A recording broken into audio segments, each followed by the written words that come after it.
Ang first sent home ko po is una si Becca. Kasi hindi ko pa nakikita yung improvement niya dito sa loob ng mansyon. 2 weeks na siya rito sa loob ng mansyon pero still, kumbaga parang hindi namin naririnig yung pangalang Becca. Pangalawang sent home ko is si Noe. It's all about time management. So sometimes nalilate siya. And also palagi siya yung red flag. Kumbaga parang tinatawag palagi. Kailangan pa ulit-ulit. And ang vote to send home ko po is si Scarlett dahil parang napansin ko sa kanya nung nakaraang week and nung mga nakaraang week pa is parang ang hirap niyang pakisuyuan. And ang isa ko pang vote to send home po ay si Rebecca po. Number one vote, reason ko po kay Rebecca is nagkaroon kami ng arguments last week about sa challenge po. And ayun, hindi ko din nagustuhan yung mga ugali niya nung last week. And yung 2 sent home ko naman po is si Becca. Why Becca? Dahil still, nung first week pa lang niya dito, wala kaming collab together. And then second is si Noe. Noe. Why Noe? Kasi mababa din siya sa ranking. And wala naman ako dito, mga last week, hindi ko napapansin yung mga galaw nila. Hindi ko pa din na yung mga ginagawa niya dito sa loob. Pero binabase ko lang to sa report cards and also the ranking sa leaderboard nung weekly challenge last week. At yung isi-send home ko naman is si Noe. Kasi isa siyang, nasa member ko po kasi siya sa district. And na-off lang ako na sinabihan niya ako na ikaw yung leader tapos wala ka pang pamiting. At that time, may mga live selling din po ako. Tapos yung pangalawang isi-send home ko naman po is si sorry Roy, pero isi-send home kita since wala ka ngayon dito sa mansion. Kasi parang unfair lang din. Dalawang sent home ko is Becca and Scarlett. Kasi nagbe-base lang po ako sa last weekly challenge. Sobrang baba nila. Sent home ko, first si Becca. Ang second sent home ko naman ay si Roy. Si Becca, sent home ko si Becca dahil babalik ko lang sa iyo yung sinabi mo sa akin last sent home bottom. Sabi mo sa akin, hindi ako ramdam. Kung hindi ako ramdam, paano ka pa? Si Roy, lagi na siyang nasa labas. Kaya hindi ko na napifeel si Roy unlike before. Before talagang competitive siya eh. Ang sent home ko na una is si Noe. Gusto ko lang i-note na medyo na-off ako sa naging battle namin today since masyado niyang pinersonal for me yung pag-atake niya regarding sa personal hygiene. And ang second sent home ko is si Becca. So, kay Becca hindi ko siya masyadong nararamdaman when it comes to challenges, report cards, and sa activities. Dalawang sent home. Ang first ko po is si Scarlett. Sa contents, report cards, sobrang catchy, quality naman po. But, nitong mga nakaraan, medyo hindi ko siya mabasa. Medyo naguguluhan ako sa personality niya, sa attitude niya sa mga tao, saka kung ano yung pinapakita niya ngayon. Next ko naman po na sent home is si Ate Becca. Actually, gusto kong sabihin na nung nasa FNC pa lang kami, sabay po kasi kami nag-FNC. And meron talaga ako parang napapansin or nafe-feel sa kanya that time. Pero ano kasi ako makisama, mabilis ako makisama. Pero nung nandito na siya sa mansyon, nakikita ko na meron siyang personality na parang may attitude siya na parang nakikita ko na hindi siya sa hindi tama. Sige, let's say ganon, hindi tama or wala. Sa lugar na nakikita ko na napapansin ng ibang content creator. So parang that proves na meron talagang dapat i-correct or parang wake up call na rin ulit sa kanila. First na sent home ko po ay si Becca. 2 weeks na pong challenge na nakaraang challenge, puro kulelat po siya. Hindi siya nag-exert ng effort. And I think it's time to go. Second sent home ko po ay si Jadoe. Nakadalawang save na po ako kay Noe, kung naalala nyo pa. Ayun. And isa-send home ko na po siya ngayon kasi parang parang nakikita kong still weak pa rin siya and parang lumalabas yung presensya niya kapag kinakantahan namin siya ng ganda-gandahan. Ang sent home ko na po is first po ay si Ate Becca. Because nung first day ko pa lang po dito, nakikita ko po na parang ang hirap i-approach ni Ate Becca and para siyang pumipili sa mga content creators na gusto niya lang pakisamahan. Ang second sent home ko po is si Kuya Roy. They said po na malakas si Kuya Roy but simula pong andito ako, wala si Kuya Roy. So I feel like it's very unfair na gumagawa kami ng mga challenges without him even though he is strong.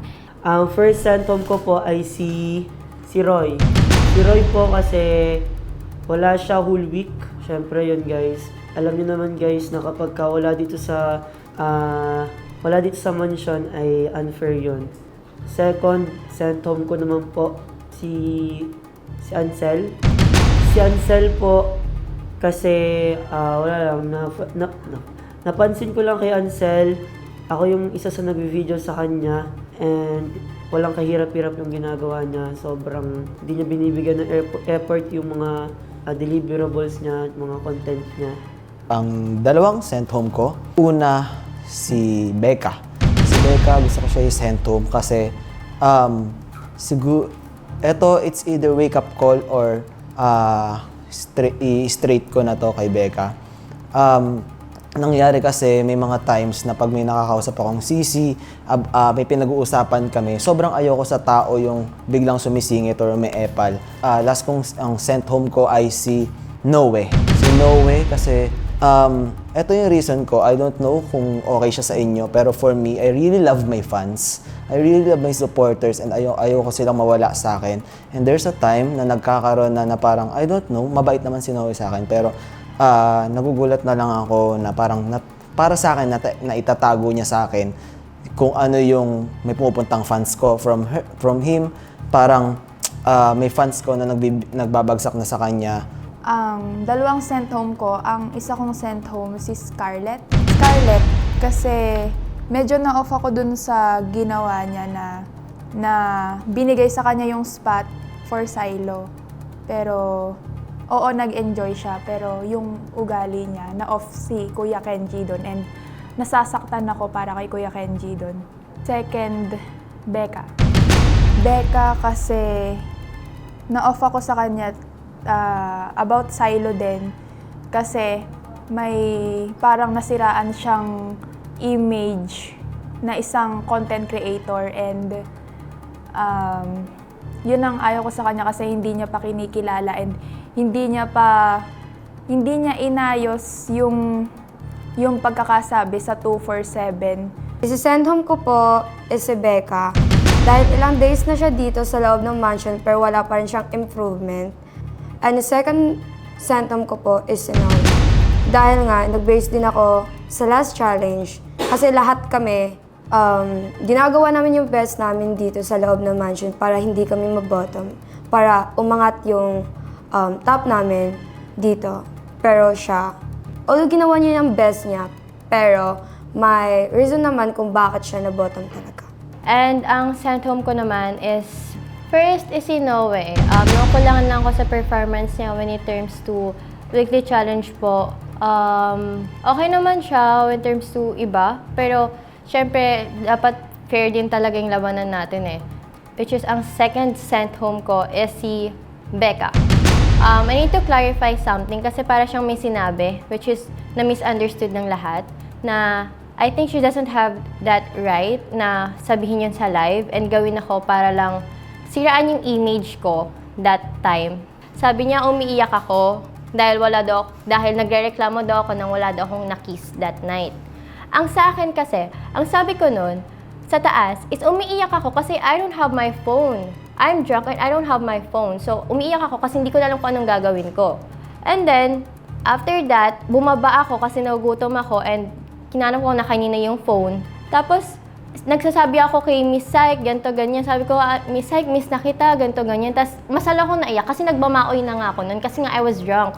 Even nung nakita ko na yung sunrise, umiyak ako. Hala, umaga na umiiyak ako.